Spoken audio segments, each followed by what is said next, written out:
The Long Night by Aaron Dembski Bowden. Read by John Banks. Jago, the girl's voice breaks the silence. Are you still alive? Sevatar sits with his back to the crackling force barrier, ignoring its incessant caress. Around him, only darkness. Not the darkness of a sunless night, but a blackness so absolute that even his eyes cannot pierce its veil. They keep him in this lightless cage, deactivating the barriers and awakening the illumination globes for 15 minutes each day cycle. That's when he's permitted to eat. They bring him nutrient-rich gruel that tastes of bland chemicals and sticks to his tongue like wet sawdust. He grins at his captors every time, telling them it's the finest thing he's ever eaten and that each meal is better than the last. There's comfort here in the darkness of his prison cell. Like silk against his bare skin, the blackness soothes his aching eyes. Unfortunately, it does nothing for the pounding throb straining its way through his skull. Since his capture, only her voice has relieved the pain. Just one voice among many, the voices of the slain, dredged from his subconscious. Sevatar has dreamed of the dead 100 times and more. In those first heartbeats after waking, he sees their staring eyes in the darkness of his cell and hears the echo of their cries inside his skull. None of it is real. He knows that. In the long watches of the night, boredom is his only true companion. The dead lie in their graves, silent and rotting, righteously punished. When he hears them in his restless sleep, it is nothing but the misfiring throb of his own imprisoned dreams. Jago, are you still alive? But not her. Her voice is the only one that lingers when he wakes, stronger than any other echo. It has been a long, long time since he spoke with a ghost, and he wonders if she died in this very cell, with her shade now lingering within its walls. Perhaps she was killed nearby, and she comes to him now because her spirit smells his curse. She clings to him, the echoing voice of a strange and curious child, whispering to a murderer in the dark. He doubts she even realizes she's dead. Jago. I am here, he says to the cold air. There is blood running from his nose, hot and thick and slow. He wipes it away with the back of his hand. I am here, Altani. Is it the pain again? It takes effort to speak past the pressure grinding down on his brain meat, but he forces the lie past his lips. It has been worse. It feels like you're dying. He chuckles at that, but doesn't deny it. I am still here for now. What do you want? Just to talk. I'm lonely. I am sorry to hear that, little one. He hesitates, already uncomfortable, yet wishing to keep her near for a while longer. Is this the 4th time she has come to him? The 5th? The pressure in his head defies his attempts to focus on even mundane tasks like tracking the passing of time. Yours is the only voice I welcome. Did you know that? I don't understand. You hear other voices, even when you are awake. I thought they came only in your dreams.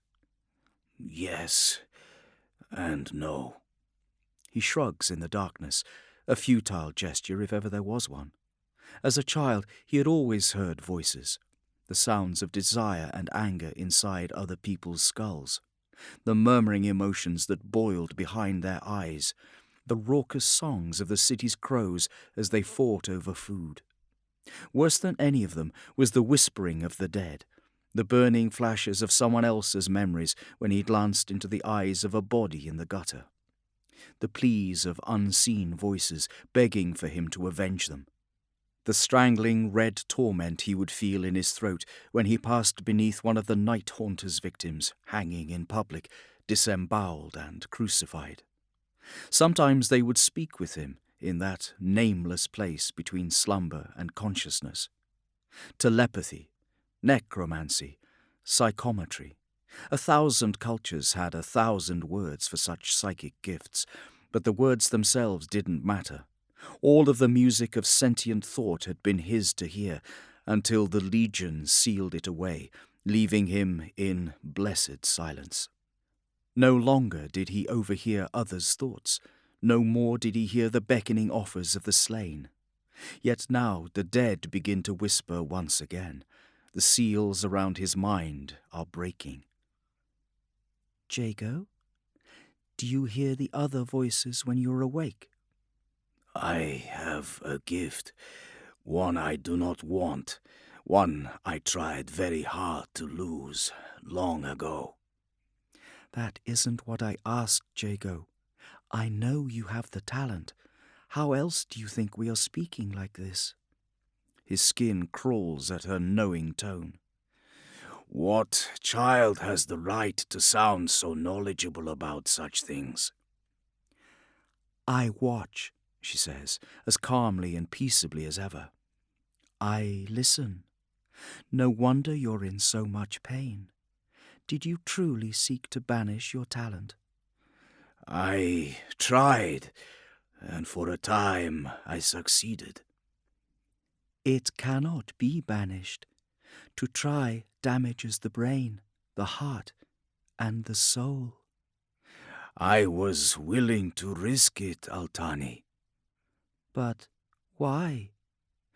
Those with a sixth sense among my brethren are hollow and bitter beings, always wretched with melancholic blood. They do not lead the Night Lord's Legion. They cannot lead it. Their misery leaves them too mournful and unreliable. So I buried this gift rather than allow it to grow. My father and his viziers helped me to seal it away. I hoped it would decay in disuse. I see. And instead, it is killing you. There are worse deaths than this, he says aloud. You should know, he thinks, refusing to voice the thought. The dead do not like to be reminded they are dead. You sound different tonight, Jago. Is the pain worse than before? Yes, he admits freely, but your voice eases it. What is it that you wish to speak of? I have questions. Who is the Prince of Crows? Sevatar takes a breath, letting her voice wash against his mind, the way the darkness brushes over his flesh. Her words quench the crushing fire raking through his thoughts. None of the dead voices in his dreams do that.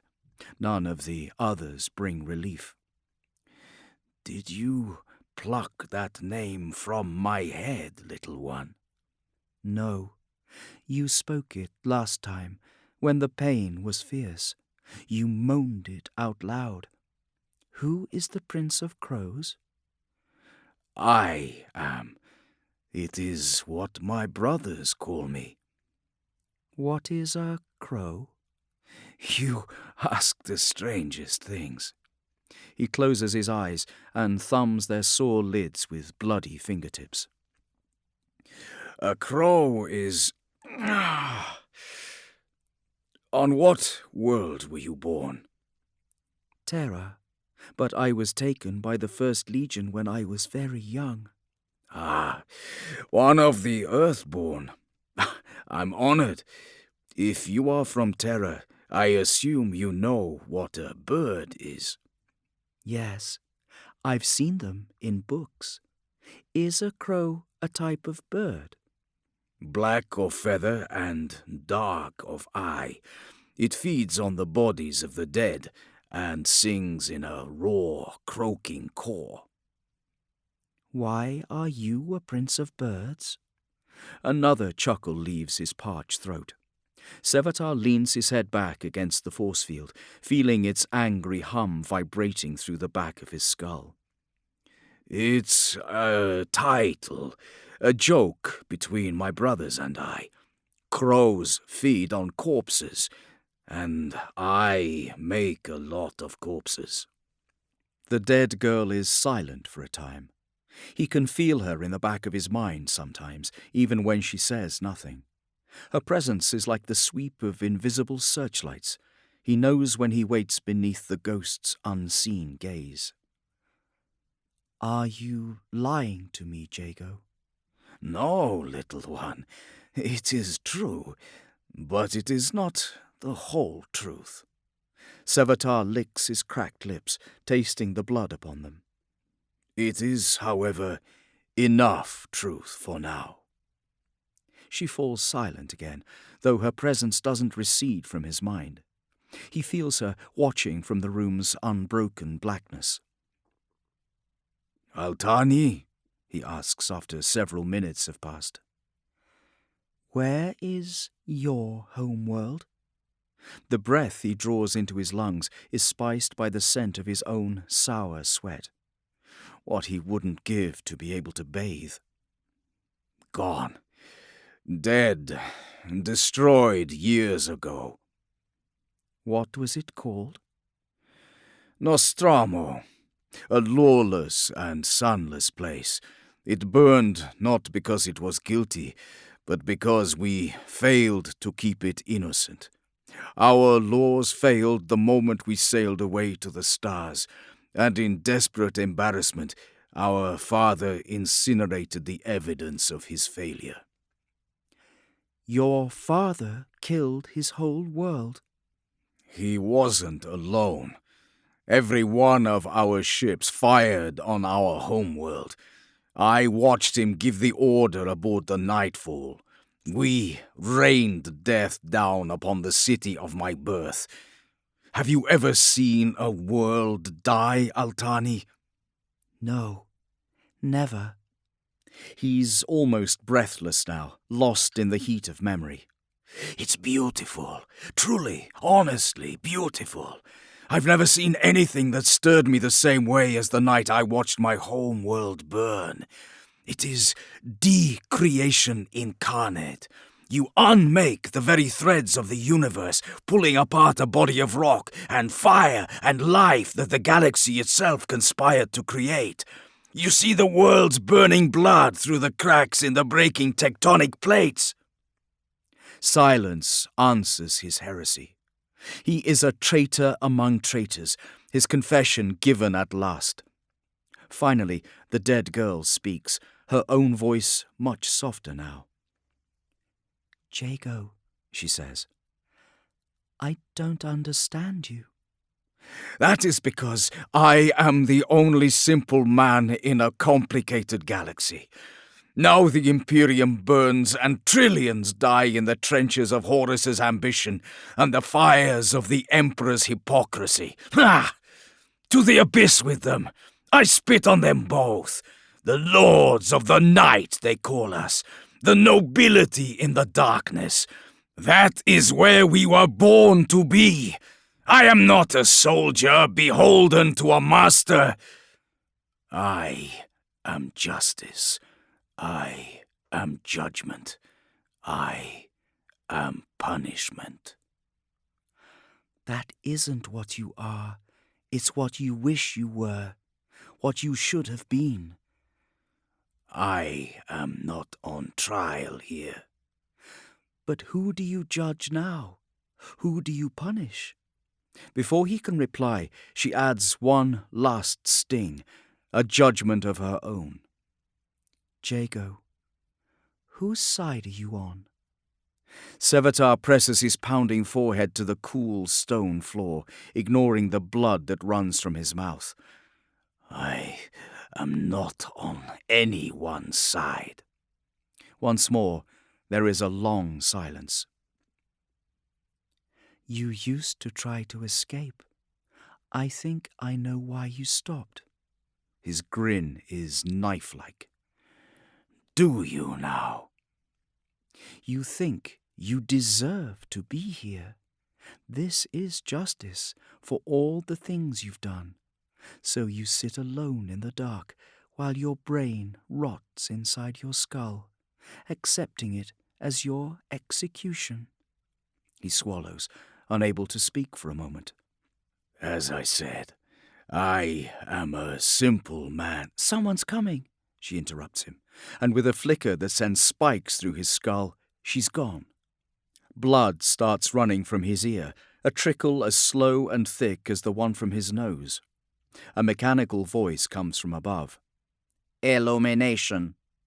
He knows to close his eyes as the lumen globes flash into stark life. Even his gene-forged sight is blinded by bright light. The last time he refused to close them for this daily ritual, he spent the hours afterwards seeing smears of scarlet pain written across his retinas. The power field dissipates with a waspish crack and the drone of a decycling engine. Sevatar lifts his head to sit in patient composure, eyes closed as the cell door grinds open on squealing tracks. They must not see his weakness. They must not witness how he suffers. Feeding time already? He greets his captors with a smile as unlovely as a rusted blade. Such wondrous hospitality! His captors have long since ceased replying to him.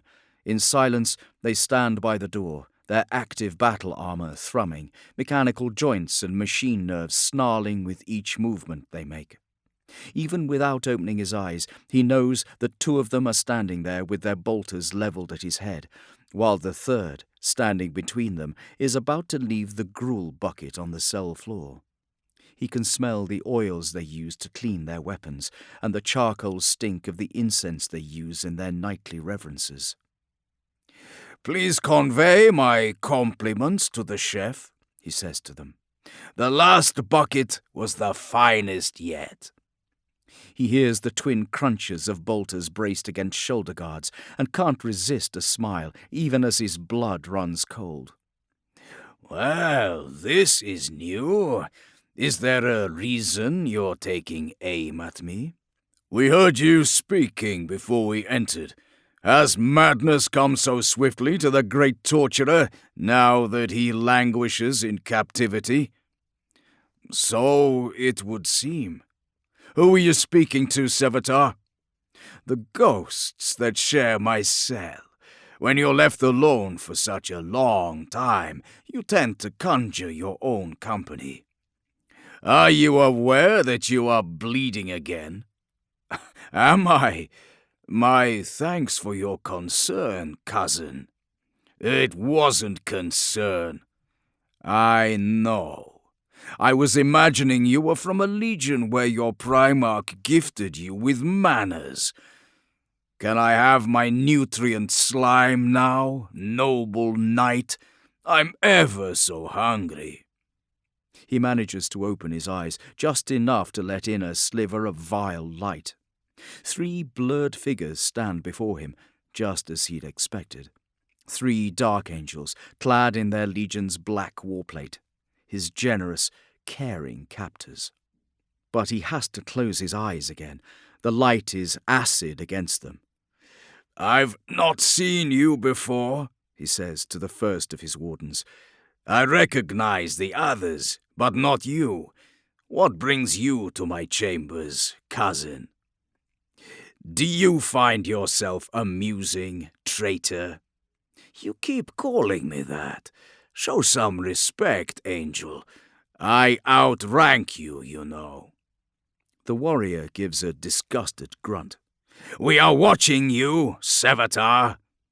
Seeing as I'm caged like a prized pet, I can't imagine that makes for interesting viewing. Shouldn't you be out there fighting your little war? They don't rise to his bait, as he knew they wouldn't. The Dark Angels leave his container of protein paste on the floor before retreating back through the door. Sevatar waits for the charged hum of the power field to crackle back into life.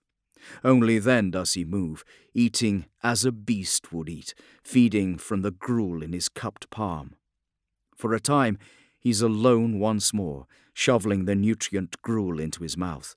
There's nothing to relish in its cold, chemical untaste. "Jago," comes her voice again. The relief of her gentle tones is immediate and absolute, ice water poured onto a burning wound. "Dinner is served," he tells her. "Are you hungry, little one?" He holds out his dripping hand, offering the protein slime to the darkness. "If you wish, you can share this glorious repast." No, Jago. Please listen to me. The Knights of the First aren't blind. They fear something is wrong with your mind. "I am told there are many things wrong with my mind." He bares his gruel-wet teeth in a vile grin. "I'm afraid you'll have to be specific." Because of the blood and the pain, they suspect your secret. One of them had the talent. He knows you're hiding something. Calm and suddenly cold, he licks the bland grey taste of the protein paste from his lips. "One of them was a psyker? How? How could you know that?" I could feel him in here with us. He reached out for you with his mind, just as I am." So, the First Legion are using their librarians to watch over him now. That is an unforeseen threat he will have to deal with, but it isn't the Dark Angels that leave his blood running cold. "Altani," he says cautiously, as close as he's come to fear since he was taken and reshaped by the 8th Legion. "Tell me something, little ghost. How did you die?" What? Shock colours her tones. I'm not dead, Jago. His blood is cold, like the frost that scales over powerless shipwrecks drifting in the deep void, far from the light of any sun. He breathes through clenched teeth, his hands trembling in helpless, weaponless unease. She's in his head. This girl, this creature, has forced herself into his head. "Who are you?" Altani. Altani Shedu, second voice of the choir. The choir. Realization grips him in talons of black ice. She isn't some wraith lingering on the wrong side of the grave. She isn't the spirit of a girl that died aboard the Dark Angel's flagship. She is "An astropath. You are an astropath." I thought you knew. How else would I reach you if I didn't possess the talent? He finds himself laughing for the first time in this torturous ordeal, laughing through the diminished pain at the games that fate seems so keen to play. You thought I was dead? She asks.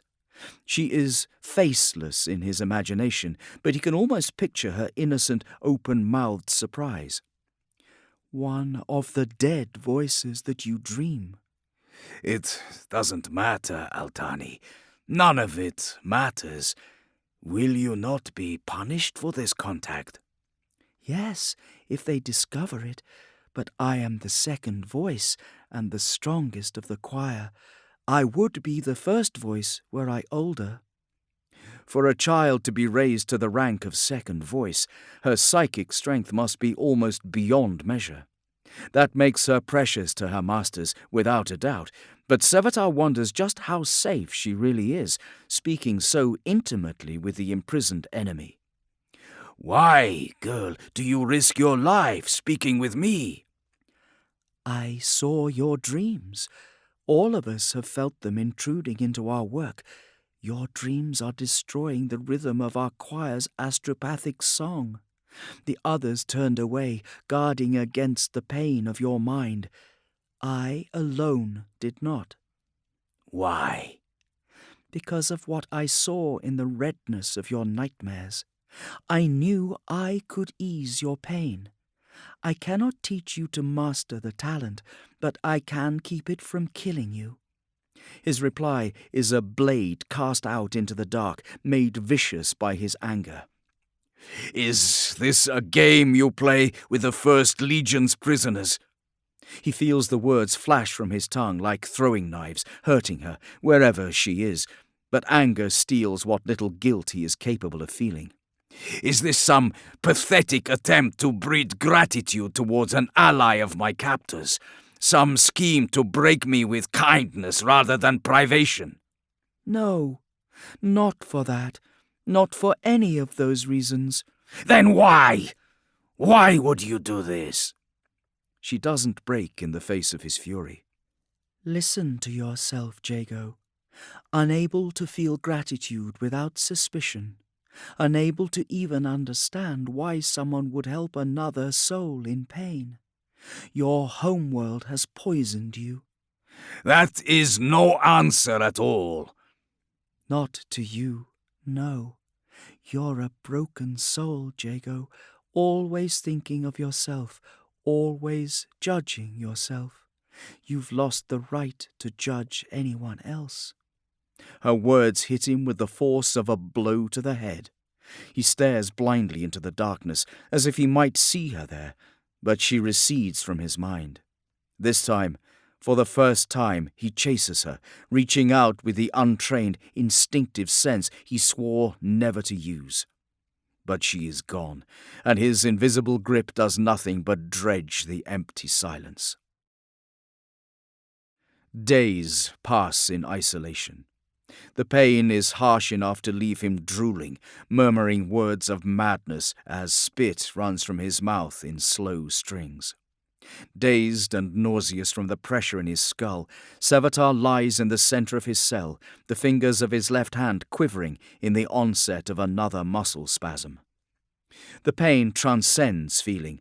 It's fierce enough to hear, hot and wet against the inside of his skull, dragging and squealing like fingernails on porcelain. All he can see is red. All he can taste is blood. Sometimes, in his agony-stained dreams, he hears the girl screaming. She never answers when he calls for her. The doors open and close, open and close. He can't tell how many times. He doesn't smirk at his captors, nor does he reach for the buckets of gruel that they leave. Jago, are you still alive? He doesn't rise.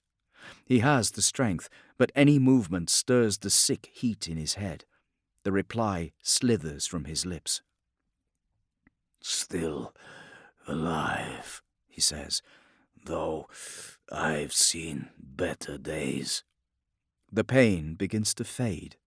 He doesn't know if she does it consciously or if it's merely the effect of her voice in his mind. Right now, he doesn't care. Thank you, he says. It is the first time he has said those words and meant them in many years. I wasn't sure you would return. He caught me, Jago.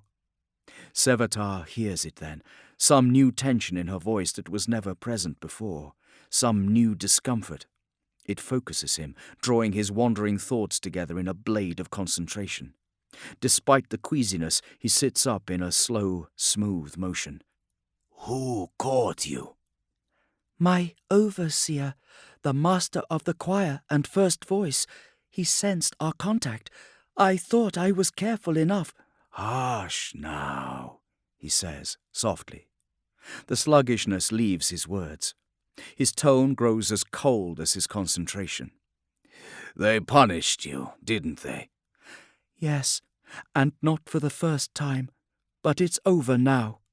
Tell me everything. There's no time. They're coming for you. They're taking you and your surviving brothers to a prison transport. No! Sevatar is on his feet without realizing that he intended to rise. Strong hands, a killer's hands, curl into claws. He misses his spear, but he's killed plenty of men and women without it. No! I am not leaving this ship until you tell me what they did to you, Altani. There's no time. They're coming. His voice filters into something savage and predatory, as hungry as the eyeless white sharks of Nostramo's blackest depths. As he speaks the words and reaches for her mind, a gesture that feels no different from breathing in a scent or recalling a memory, he uses the connection to plunge his thoughts into her distant consciousness. Tell me, he commands her. He feels her flesh, elsewhere, as a husk of battered meat and broken bone. In that moment, he knows what they did to her. He feels the utterly human panic of being beaten while helpless and blind, unable to raise a hand against the incoming blows. He feels the lashes of a whip crackling with electrical discharge across his unarmored body. He feels something give in his spine, a crunching snap of dislocation, and the numbness that follows. He knows everything. They scourged her for 7 days and 7 nights. She can no longer walk, but even paralyzed she is still of use. An astropath needs no legs to sing her warp-born song. Sevatar feels his lips peel back at the punishment.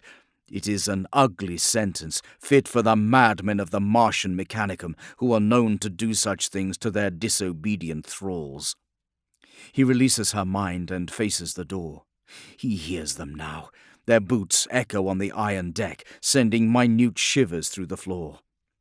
Let them come. You can't fight them all. I have no intention of fighting them.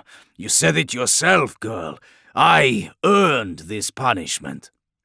There's no self-pity in his words, no melancholy, no torment, only vindication. Illumination, declares a familiar mechanical voice. Sevatar closes his eyes against the coming razor kiss of the light. The power field expires with a depowering crack. A moment later, the bulkhead opens on its grinding tracks once more. He keeps his eyes closed. Bootsteps enter his cell. He smells the metallic tang of the flexible machinery in power-armored joints. He tastes the scent of battle-worn ceramite upon his tongue. "Cousins," he greets them. "Come with us, Captain Sevatar." "Of course. May I ask where we are going?" "The prison transport ship, Remnant of Brotherhood." "What a dramatic and wholly appropriate name. Can you see, or do you need to be dragged?" Sevatar smiles, opening his eyes to slits, bracing against the pain, piling against his retinas. 10 of them. No, 12, all armed with blades and bolters. "My eyes will adjust in a few moments. Have patience, cousin." They allow him the courtesy of letting his vision adjust. The pain diminishes, but doesn't vanish. It's enough for him to walk unaided without the indignity of being carried. "Move, prisoner!" The Invincible Reason is a Gloriana-class battleship, a city in space, and they spend almost an hour traversing its hallways. Through tunnels and corridors, they walk on in silence, but for the thud of armored boots. Sevatar never sees any of his brothers being similarly escorted. It seems that the Dark Angels are taking precautions. Slaves, serfs, thralls, and servants all ignore him, never sparing him a glance, never even looking up from their hooded robes. He has to admit, the First Legion has its minions trained very well indeed, though it's a wonder they can go about their duties with their gazes forever cast at the floor in a peasant sign of respect. After a time, he feels the child astropath drawing near once more, watching him as she always has, watching him, and more. "Jago," says the Dark Angel closest to him. All 12 warriors stop in the same moment, standing motionless in the red-lit reaches of a tributary corridor. He stops in their midst, looking at each of them in turn. "You'll die if they take you onto the prison ship," says one of the other legionaries. "I can help you." "But I cannot hold them like this for long," says yet another. "How are you doing this?" Sevatar murmurs in astonishment. "How strong are you, child?" "One of them is a librarian. He fights me every moment, and his strength is immense." Sevatar looks to the head of the column. The lead warrior's black armor plating is etched with elegant Calibanite runic script, and he stands unhelmed, his features shadowed beneath a hood of ivory cloth. As the Night Lord's captain draws near, he sees the warrior's face drawn in a rictus of effort. Narrowed eyes quiver with the strain of fighting an unseen battle, and sweat forms diamonds on the Dark Angel's brow. "Hello, cousin," Sevatar breathes softly. "Don't struggle. This will only take a moment." The librarian's eyes roll with exquisite, trembling slowness to gaze upon the other warrior. "No, you are—" Sevatar snatches the pistol holstered at the Dark Angel's hip and puts a bolt between his eyes. The headless corpse remains standing, but he feels Altani's sigh of relief in his mind as he throws the pistol to the deck. "You didn't have to kill him, Jago," one of the other Dark Angels says. "No, but it suited me to do so." Yet another warrior turns to him. "You're almost at the ancillary hangar deck. I can help you steal away on a cargo hauler or a tug moving between the vessels at anchor over Macragge. You can hide on board one of the warships making ready to—" "Little one, enough! There is only one thing I need to know." Even as he speaks, he's reaching for the chainsword sheathed on the closest Dark Angel's back. "What is it?" the warrior asks, turning to face him. Sevatar's fingers tighten around the handle of the legionary's war-scarred blade. He knows that a long and confined journey through the ship's maintenance ducts lies in his immediate future. And she will have to help him, as best she can, but it will be worth it. Justice, judgment, punishment. Just tell me where you are, Altani. I want to hear your choir sing. The astropathic choir is in session. Its 20 members commune in absolute harmony beneath a great reinforced dome that offers a breathtaking view of the star-scattered heavens. Usually all is peaceful here, and inside the 20 locked, richly etched gnosis pods, all is still at peace. They are hermetically sealed against outside air and the raving wail of siren alarms now washing the deck with shades of warning red. The astropaths sleep on, their minds linked in communion, ready to do as their overlords desire, to reach out into the boiling storm and spend their energies in another futile attempt to send word to distant terror. Only one of the slumbering forms stirs, though she doesn't awaken. Her consciousness stays on the edge of the choir's perfect psychic orchestra, and she lets their voices wash over her as she adds her own harmony back into their shared song. Outside the wall-mounted pods, an intruder roams the halls of the choir chambers. Dozens of adepts labor frantically beneath the screaming sirens. They work the chamber's arcane machinery, preparing to ease the pain of their charges when the choir's song can safely be brought to an abrupt end. And they work to seal the inner sanctum. One of them shrieks into a vox console, crying out for warriors of the First Legion to come at once, to cut their way through the doors if they must. In the halls where no space marine is permitted to tread, their presence is demanded for the first time in living memory.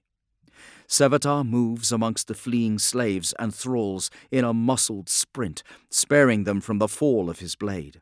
They are insects to him, so irrelevant that they may as well not exist. He pauses at her pod. He knows that he has only seconds at best, and each heartbeat spent with her is a heartbeat wasted, but still he finds himself compelled to remain. She sleeps inside. A girl child of bruised skin, strapped fetal in the cushioned gnosis pod. Biodata wires, muscle needles, and sustenance cables puncture her temples, spine, and limbs in too many places to count with such a brief glance. The fall of her ragged hair hides her empty eye sockets. Though she is almost motionless in the atmosphere-controlled life cradle, Sevatar lingers just long enough to see her fingertips twitch. Soft, smooth fingers that will never know the grip of a weapon. He almost presses his hand to the glass of the pod, but a traitor's bloody palm print would only incriminate her further. "So, that's what you look like," she says in his mind. Within the gnosis coffin, the girl sleeps on, even as she projects the words into his mind. She doesn't speak of the hundreds of scars lining his pale flesh, or the unnatural blackness of his eyes. "You look tired, Jago." His only reply is a blood-stained grin. Then he's gone. Duty calls. As the chainsword bites into the choir's primary gnosis pod, it vents oxygen as pressurized gas and coolant as a spillage of clear, fizzing liquid. The occupant, a wizened and grey-haired revenant of a man by the name of Nemok, is 30 Terran Standard years old. He looks 50 and has the health of a man of 70. Astrotelepathy is an unkind vocation. The brighter a mind burns, the more voraciously it eats through the body's resources.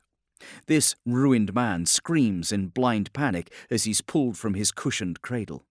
Far greater than the shock of being unhooked from the muscle needles and biofeeds is the devastating shriek as he falls out of the choir's harmonic song. Fire rakes across the surface of his mind, moving into the veins of his brain like a flood of burning oil. But even weakened by disorientation and stunned by pain, instinct doesn't desert him entirely. As he is hauled into the air by impossibly strong hands, he reaches for the lash at his hip, only to find that it isn't there. Unlike most astropaths, the Overseer's eye sockets aren't empty. Crude bionics whir and click as they seek to refocus, offering him the distorted image of a towering man he doesn't know, staring into his face with black eyes that he doesn't recognize, whispering in a voice he's never heard before. "I have come for you." Overseer Nemok's first word after awakening is a single syllable. He asks what many men in his position might well ask. "Why?" His first word is also his last. Sevatar collars him with his own lash, garroting the helpless man with the same weapon Nemok used to beat the youngest member of his choir until her spine gave out.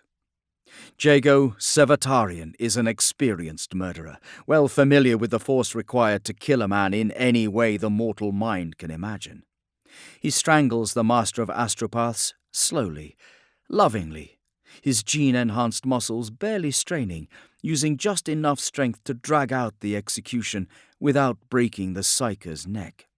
The Overseer's psychic sense is a maddened, feral thing, pathetically flapping against the Night Lord's mind as uselessly as his thin fingers claw at Sevatar's unyielding flesh. His eyes bulge, the flesh of his face darkens from red to purple, and finally to blue. His struggles weaken, become twitches, and finally cease. Sevatar doesn't let go, not yet. For all his flaws, he's a thorough soul when it comes to duty. Huge, ornate doors, sealed against intrusion, finally open to admit a phalanx of knights in black armor. The Dark Angels surround him, ordering him to the deck, raising their bolters to take aim. "I am justice," Sevatar calls out to them. With a last wrenching twist, he breaks the corpse's neck and casts it onto the deck by his bare feet.